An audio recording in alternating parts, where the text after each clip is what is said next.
زاحم أهل الباطل حتى يتبين الحق. العمل بكتاب الله وسنة رسول الله صلى الله عليه وسلم. بسم الله الرحمن الرحيم. الحمد لله رب العالمين، والصلاة والسلام على أشرف الأنبياء والمرسلين نبينا محمد وعلى آله وأصحابه وأتباعه بإحسان إلى يوم الدين. أما بعد، Аллахтың қалауымен бүгін пайғамбарымыз Мұхаммад саллаллаху алейхи уассаламның өмірбаянын оқуды жалғастырамыз. Біз ол сираны, яғни пайғамбар саллаллаху алейхи уассаламның биографиясын Хафиз ан-Науауидің Тахзибул асмаи уал луғат деген кітабының ішінен үзіндісін оқып жатырық. Яғни сол кітаптың ішінде Хафиз ан-Науауи көптеген жаңағындай адамдардың өмірбаяндарын келтірген. Солардың ең басына пайғамбар Мұхаммад саллаллаху алейхи уассаламның өмірбаяны. Біз соны бастап оқуды бастаған едік. Қазір жеткен жеріміз пайғамбар Мұхаммад саллаллаху алейхи уассаламның құлдары туралы, құлдары мен күндері туралы. Хафиз ан-Науауи айтады: фаслун фи мауалихи саллаллаху алейхи уассалам. Пайғамбар Мұхаммадтың саллаллаху алейхи уассаламның құлдары жөніндегі бап деп айтады. Минхум, бұлардан Зейд ибн Хариса ибн Шурахил ал-Калби, яғни қазір аттарын ғана айтып береді. Бұлардың өмір, бірақ оны бөлуде пайдалар бар. Себебі бұл нәрсені түгел пайғамбар Мұхаммад саллаллаху алейхи уассаламның өмірбаянымен байланысты нәрселер болып есептеледі. Және де бұл сира кітаптарында дәл осылай келген. Пайғамбар Мұхаммад саллаллаху алейхи уассаламның жаңағындай құлдарын, киімдерін, қызметшілерін, азаншыларын, елшілерін, жалпы сираны, яғни пайғамбар Мұхаммад саллаллаху алейхи уассаламның өмірбаян жазған бүкіл авторлардың түгелі осылайша тек қана аттарын ғана айтып кетіп, кейбір адамдардың ерекше қасиеттерін ғана бізге айтып кетеді. Яғни айтады: фаслун фи мауалихи саллаллаху алейхи уассалам, пайғамбар Мұхаммад саллаллаху алейхи уассаламның құлдары жөніндегі бап. Минхум, бұлардан, яғни пайғамбар Мұхаммадтың саллаллаху алейхи уассалам құлдарынан Зейд ибн Хариса ибн Шурахил ал-Калби біріншісі, екіншісі Абу Усама, үшіншісі Саубан ибн Будждуд, төртіншісі Абу Кабша, оның аты Сулейм, және де бұл Абу Кабша Бадр соғысына қатысқан.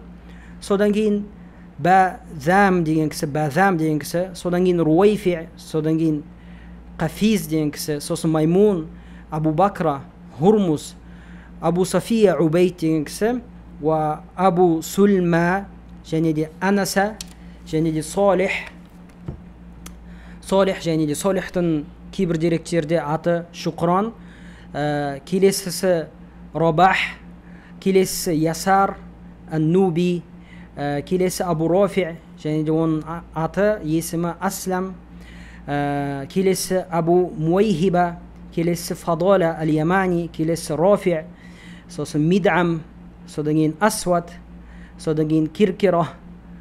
Содан кейін сол Киркира дегенді Хафиз ан-Науауи айтады: кана аля сақалин наби саллаллаху алейхи уассалам. Яғни пайғамбар Мұхаммадтың саллаллаху алейхи уассалам жүктерін көтеретін болған, сапарға шыққан кезде жүктерін көтеретін болған аты, ол құлдың аты Киркира екен. Содан кейін Зейдун, содан кейін Убейд, содан кейін Тахман, Кайсан, Михран, Закван, Марван, Мабур ал-Қибти, Вақид, Абу Вақид, Хишам, Абу Думейра, Хунейн, Абу Асиб, Абу Убейд, Сафина, Салман ал-Фариси, яғни әйгілі сахаба Салман ал-Фариси да пайғамбар Мұхаммад саллаллаху алейхи уассаламның құлдарынан болған. Айман ибн Умми Айман, содан кейін Афлах, содан кейін Сабиқ, содан кейін Салим, содан кейін Зейд ибн Баула, содан кейін Саид, содан кейін Думейра ибн Аби Думейра, содан кейін Убайдулла ибн Аслам, содан кейін Нафи, содан кейін Нубейх, және де Вардан, және де Абу Афила, және де Абу ал-Хамра. Осы пайғамбар Мұхаммад саллаллаху алейхи уассалам құлдары. Күндеріне келетін болсақ, бұлар Салма, Умму Рафи, Умму Айман аты Барака. Және де бұл Умму Айман Усама ибн Зейдтің, әйгілі сахаба Усама ибн Зейдтің анасы болған. Содан кейін Маймуна бинту Саад, содан кейін Хадира, содан кейін Радуа, және де Умейя, және де Райхана, және де Умму Думейра, және де Мария, және де Ширин мен Мария екеуі жаңа апалы сіңілі Қиптан, яғни Египеттен Мұқауқис деген патша пайғамбар Мұхаммад саллаллаху алейхи уассаламға сый ретінде беріп жіберген 2 күн әйел. Содан кейін Умму Айяш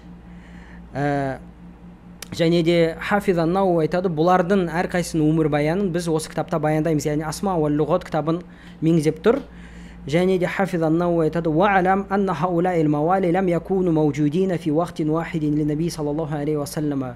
Біліп қой, бұлардың түгелі пайғамбар Мұхаммад саллаллаху алейхи уассаламда бір уақытта болмаған деп айтады. Яғни әрқайсы әртүрлі уақытта пайғамбар Мұхаммадтың саллаллаху алейхи уассалам құлдары болған екен. Бұлар пайғамбар Мұхаммад саллаллаху алейхи уассалам құлдары мен күндері. Осы туралы сөйлейтін болсақ, кейбір жаңағындай исламға жаңағындай дұшпан болған адамдар, жаңағындай шығыстанушылар, немесе батыстың адамдары, немесе ориенталистер бұны бір мұсылмандарға, яғни құлдықтың барлығын исламда мұсылмандарға бір шубха, күмән ретінде келтіреді. Нағыл деп, егерде ислам діні сонша бір жаңағындай сәлеметтіктің діні, сондай бір бейбітшіліктің діні, кеңшіліктің діні, әділдіктің діні болатын болса, неге ислам дінінде құлшылықты, құлдықты ислам жоймады деп бір шуба келтіреді мұсылмандарға. Біз осы күмәнға, күдікке жауап беруге иншаллаху тағала тырысамыз. Бұл шубаға, яғни бұл күмәнға жауап беру үшін ең біріншіден бізге білу керек нәрсе, бұл шубаханы айтатын адамдар көбінесе батыстың адамдары, сол либерализмді ұстанатын демократиялық пікірдегі адамдар айтады. Және де бұлардың өйтіп айтудың себебі, бұлар дінді осылаймен құлатқысы келеді, және де діннің бір дәрежесін адамдардың жүрегінде төмендеткісі келеді. Және де олар негізінде бұл күмәнді таратудан мақсат бір ақиқатқа жету деген мақсат емес. Бұлар асылында негізінде бізден бұл күмәнға жауапты күтіп тұрған жоқ. Сондықтан бұларға 100 дәлел алып келсең, 1000 дәлел алып келсең де, бұл шубахаға 100-1000 дәлел алып келсең де, бұлар қабылдайтын адам емес. Алла субханаху ва тағала бұндай адамдар туралы Құран-ы Каримде айтады: "Ва ин ярау кулла аятин ла юъмину биха." Егер бұлар бүкіл Аллахтың аяттарын көретін болса, яғни Алла субханаху ва тағаланың күш қуатына дәлел болатын жаңағындай фактілерді көретін болса, бұлардың ешқайсы иман келтірмейді деп айтады. Неге? Себебі бұлардың бұл күмәнді таратудан мақсат бір ақиқатқа жетейін, шындықты білейін деген мақсат емес. Алайда бұлардың мақсаттары не? Дінді құлатып, діннің жаңағындай фундаменттерін, іргетастарын бұзу болғандықтан, бұлар ешқашанда қаншама оларға жауап дәлелдер келтірмесең, бұлар оны қабылдамайды, тек қана бір Аллах кейбір адамдарды мейірімділігіне алмаса. Сондықтан біздер қазіргі бұл шубахаға жауап бергеннен мақсат, бұл мұсылмандардың жүрегіндегі иман қатаю үшін, иман берік болу үшін, және де мұсылмандар өздерінің қасындағы туыс-тумаластарына бұл нәрселерді түсіндіріп, туыс-тумаластары жаңағындай батыстың шақыруларына еріп кетпеу үшін біз бұл шубахаға жауапты береміз. Себебі бұл шубаха, бұл күмән қазіргі көптеген жаңағындай желілерде таратылып, мұсылмандардың жаңағындай жүректеріне, құлақтарына кіріп жүрген күмәндардың бірі. Біріншіден бізге білу керек нәрсе, бұл құлдық ислам келмей тұрып бүкіл әлемде болған, әлемдің социумдарында, яғни адамдарында бүкіл қауымдар бұл құлдықпен мәміле қылатын болған. Яғни құл базарлары болған, құлды сауда-саттық қылатын болған. Бұл исламға дейін болған нәрсе. Екіншіден, біздер бұл құлдықты түсіну үшін біз қазіргі өзінің 21 ғасырдың оймен ойламау керекпіз. Біз сол уақыттың адамдардың ойларымен қарау керекпіз. Бұл уақытта құлдық деген, яғни адамдардың арасында әдеттегі нәрсе болған. әдеттегі нәрсе болған. Тек арабтарда емес, бұл Византияда да болған, бұл Римде де болған, парсыларда да болған, түріктерде де болған, яғни түркі тілдес тайпаларда болған, Еуропада да болған, басқа жерлерде де болған нәрсе құлдық. Алайда біздер бұл құлдықтың исламдағы сипатын қарайды, сол уақыттағы адамдардың құлдықпен мәміле қылуының сипатын қарайды. Және де алысқа бармай қояйық та, осы жақын 17-18-19 ғасырдағы құлдықты қарайды. Яғни өзі бір сол қазіргі кезде алдыңғы қатарда тұрған елдерде, жаңа Америка, Еуропа сияқты елдерде құлдық өзі 20 ғасырдың ортасында ғана жойылды. Оған дейін құлдық болған. Солар өздерінің құлдығын қалай жасағанын біз қарайық. Және де құлдықтың жойылуының себебі бұл жаңа басшылықтың немесе элиталардың бір қалауы емес, бұл құлдардың өздерінің көтерілістері арқылы. Яғни бұл олар құлдықты тоқтатпаған кезде жаңа құлдар адамдарды өлтіріп, жаңада көптеген қылмыстарға барар еді. Ал егер құлдар өздері көтеріліске шықпаған болғанда, бұлар құлдықты тоқтатпас еді. Яғни заң жүзінде тоқтатпас еді. Және де оған жаңағында ең айқын дәлел бұл өзі Абрахам Линкольн, жаңағындай ақш-тың президенті барлығы айтады, бұл құлдықты бірінші жойған адам деп айтады, бірақ ол расында құлдықты бірінші жойған адам болып есептелмейді. Расында Абрахам Линкольн бұны тек қана өзінің бір саяси мақсаттарында ғана жойған. Себебі ол құлдықты жоймайтын болған кезде ақш екіге бөлінер еді, солтүстік оңтүстік ақш деп бөлінер еді. Ал бұл кісі ақш-тың бөлінуін қаламаған, себебі оның басшылығы бөлініп кетер еді. Сол басшылығы бөлінбес үшін, ақш-тың біртұтастығын сақтау үшін бұл не істеген? Құлдықты жойған. Сондықтан ол өзі айтады, егер де мен ақш-тың біртұтастығын құлдықты жоймай сақтай алатын болған кезде мен сақтар едім дейді. Бірақ та алайда маған бұл біртұтастықты сақтау үшін мен құлдықты жойдым деп айтады. Бірақ егер де құлдықты жоймай сақтауға болатын болғанда мен құлдықты сақтар едім деп айтады. Яғни бұл бір құлдарға бір мейірімділікпен қарап, немесе бір жаңағындай рахым көзімен қарап, бұл құлдықты жоймаған адам, алайда өзінің бір саяси ғана мақсаттарымен ғана жойған адам болып есептеледі. Сондықтан олар өздерінің құлдармен бірге мәмілесіне қарап алсын. Және де бұлар құлдарды қалай алатын болған, бұл батыстың адамдары. Оны егерде сол ақш-тың сол кездегі құлдарға байланысты заңдарын ашатын болсаңыз, бұл жерде қандай заңдар келген, құлдармен мәмілесі қандай болған олардың. Яғни құл егерде өзінің жаңағындай сейдіне, яғни иесіне сөйлейтін болса, қарсы шығатын болса, жаңағындай иесі, қожайыны оны өлтіруге ақысы бар. Заңдарында жазылып тұр. 20 ғасырдың ортасында жойылған заңдарда жазылып тұр.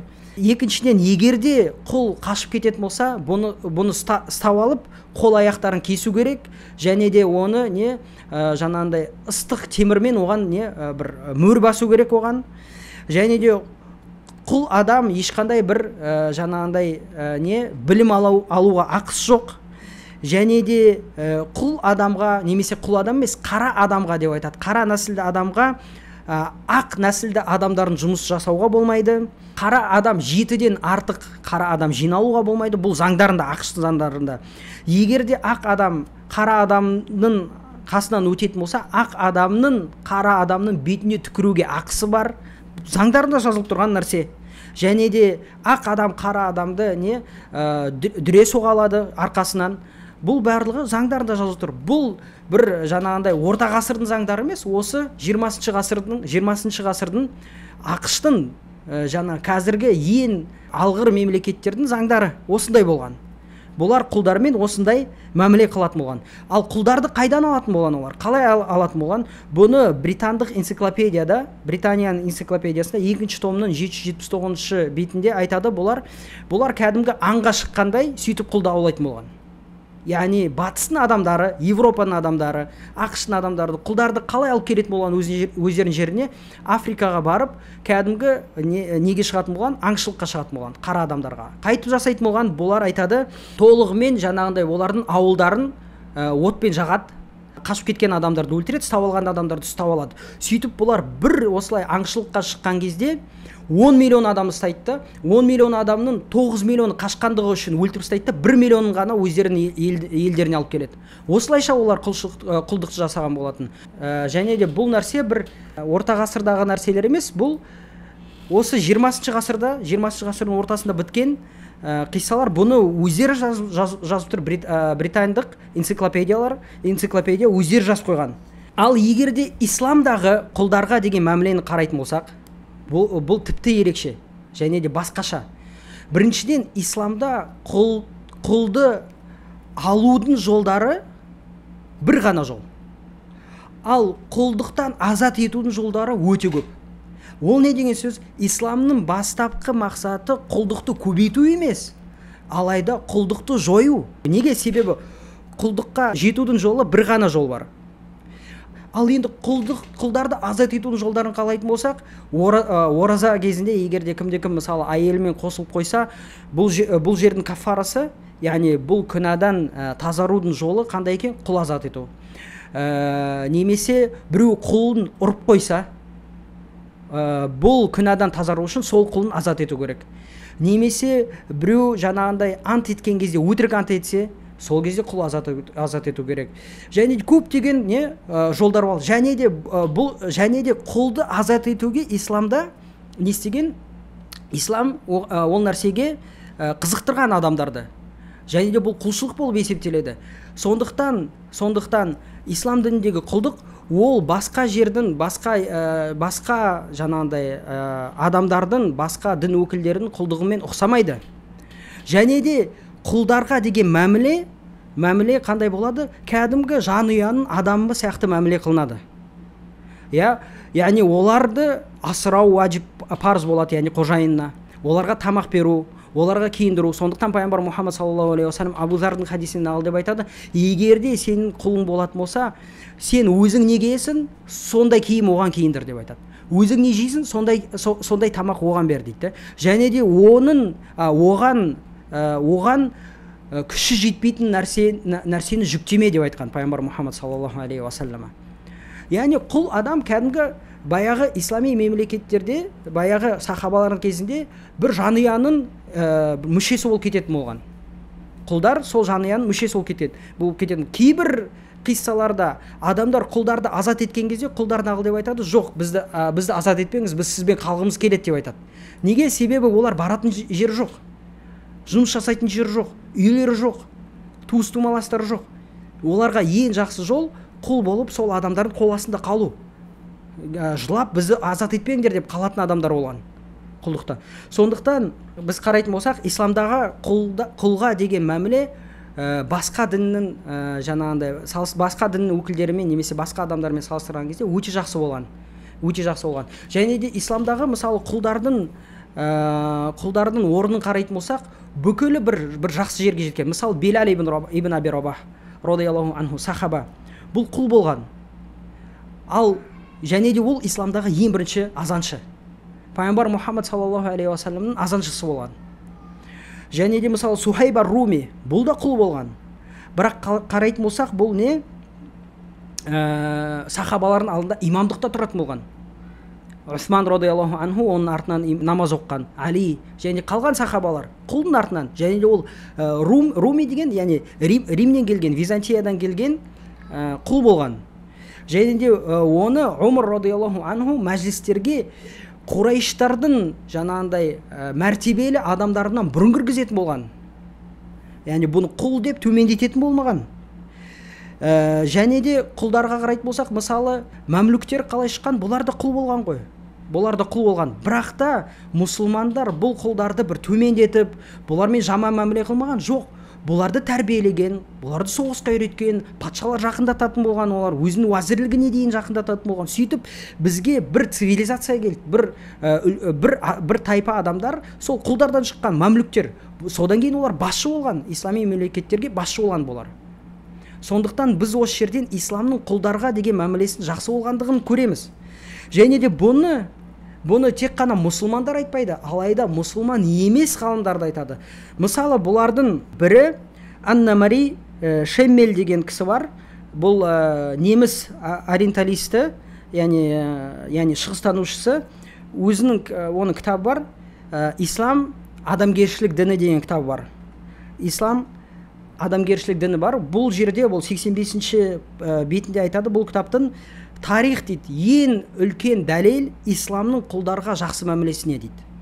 Себебі исламдағы құл өзіне киім-кешек сатып алады, ол өзіне жұмыс орнын сатып ала алады, ол өзіне жаңағындай өзінің жұмысынан не ала алады, жалақы ала алады. Яғни ай сайын өзіне бір мөлшерде ақша жинай алады, яғни өзінің жаңағындай иелікке ақысы бар. Және де ең соңында исламда ол өзін азат ете алады. Яғни исламда мукатаба деген нәрсе бар. Құл өзінің сейдімен, яғни өзінің қожайынымен келіседі, мен өзімнің азаттылығымды сатып аламын деп. Және де егер де құл осындай ұсыныс айтатын болса, өзінің қожайына бұл ұсынысты қабылдау парыз болады. Ибн Жарир айтқанда, Ибн Жарир ат-Табари айтады, бұл не парыз болады деп айтады. Яғни дұрысырақ пікір бойынша, яғни құл келіп қожайынына айтса, мен өзімді азат етемін деп, қожайын бұл ұсынысты қабылдау парыз болады. Және де мысырлық интеллектуалдардың бірі, өзі және де ол насара христиан кісі болған доктор Назми Люқа айтады, ислам құлдармен ең лауазымды адамдарға бірдей мәміле қылады. Құлдармен ең лауазымды адамдармен бірдей мәміле қылады. Яғни бүкіл ахкамдарды қарайтын болсақ, мысалы үкімдерді қарайтын болсақ, құл мен жаңағындай азат болған адамның арасында ешқандай айырмашылық жоқ. Яғни және де біз алдыңғы сабақта айтқандай, егерде құл адам ислами мемлекетке мысалы бір мұсылман емес жау кіретін болса, және де құл адам ол жауды өзінің қамқорлығына алатын болса, бүкіл мұсылмандар бұл қамқорлыққа алынған адамға тиісуге ақысы болмайды. Қамқорлыққа алған адам құл болса да. Түсінікті ме? Бұны ол кісі жаңағында Назми Люқа өзінің Мұхаммад елші және елшілік деген кітабында айтады, 185-ші бетте. 185-ші бетте. Және де басқа да бір шығыстанушылардың бірі, Густав Лабон деген кісі өзінің арабтың цивилизациясы деген кітабында айтады, құлдар, мұсылмандардың құлдары мұсылмандар үшін бір жанұяның мүшесі болып кетеді деп айтады. Мұсылмандардың жанұясының мүшесі болып кетеді деп айтады. Яғни кәдімгі апасы, қарындасы, немесе жаңағындай ағасы, інісі сияқты мәміле қылынады. Және де бұл айтады, Густав Лабон айтады, исламдағы құлдардың орны батыс мемлекеттегі қызметшілер, үйдің қызметшілері бар ғой, солардың жағдайынан жақсырақ деп айтады. Яғни біздер қарайтын болсақ, бұны тек қана мұсылмандар айтпайды. Құлдардың орны, исламдағы орны жаңағындай төмен болмағандығы, құлдардың ақылары сақталатындығы туралы тек мұсылмандар ғана айтпайды, мұсылман емес ғалымдар да айтады, жаңағындай ориенталистер немесе шығыстанушылар да айтады. Сондықтан бұл жақтан исламға тиісу ол не дұрыс емес болып есептеледі. Және де ислам дінінде жаңағындай бос адамды, азат адамды құл қылып алу ол үлкен күнә. Үлкен күнә болып есептеледі. Ол мұсылман болсын, мұсылман болмасын. Яғни бос жүрген, соғыста емес адамды келіп сен өз-өзіңе құл қылып алу, бұл үлкен күнә болып есептеледі. Ал біздер сол 20-шы ғасырдың ортасындағы батыс елдерінің өкілдерін қалай жасаған. Олар бос жүрген Африкадағы адамдарды келіп, аулап, аң сияқты аулап, өздерінің елдеріне апарып құл қылатын болған. Сондықтан бұл жақтан исламға тиіскен адам, осы өздерінің, яғни тиіскен сөздері өздеріне 100 есе болып қайтады. Сондықтан мұсылмандар бұл күмәнға еріп, діндерінде күмәнданбауы керек. Және де расында қарайтын болсақ, ислам діні осындай қағидаттармен, яғни құлдыққа алудың жолы біреу ғана, құлдық азат ету жолдарын өте көп.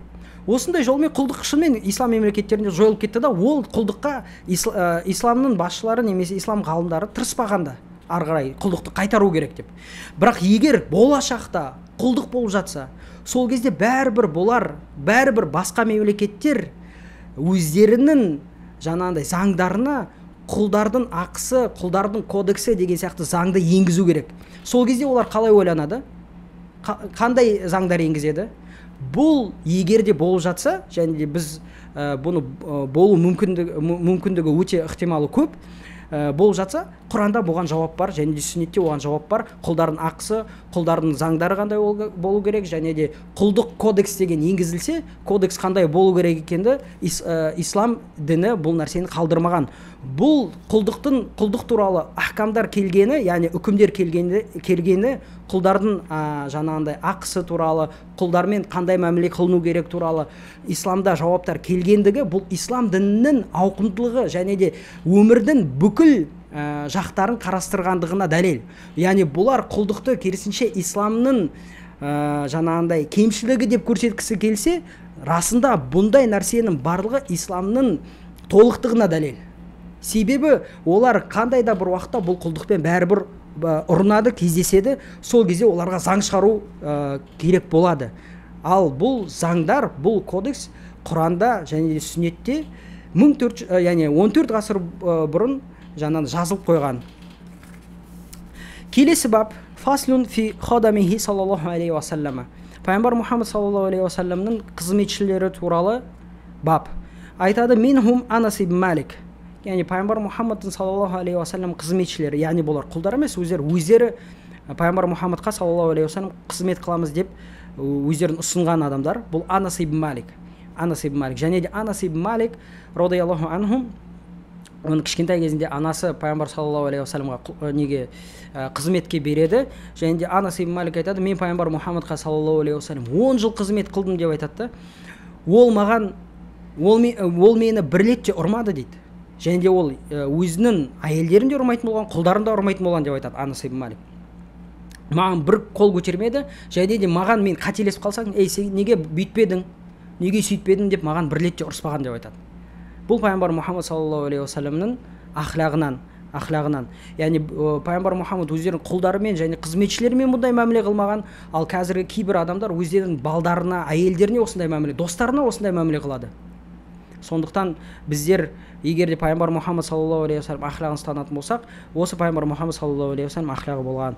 Келесі пайғамбар Мұхаммад саллаллаху алейхи уассалам қызметшілері Хинд ва Асма ибна Хариса ал-Асламияни. Яғни Хинд және де Асма деген, екеуі де Хариса ал-Аслами деген кісінің балдары, және Рабиа ибн Кааб ал-Аслами, және де Абдулла ибн Мас'уд радиаллаху анху пайғамбар Мұхаммад саллаллаху алейхи уассалам аяқ киімін дайындап отыратын адам болған.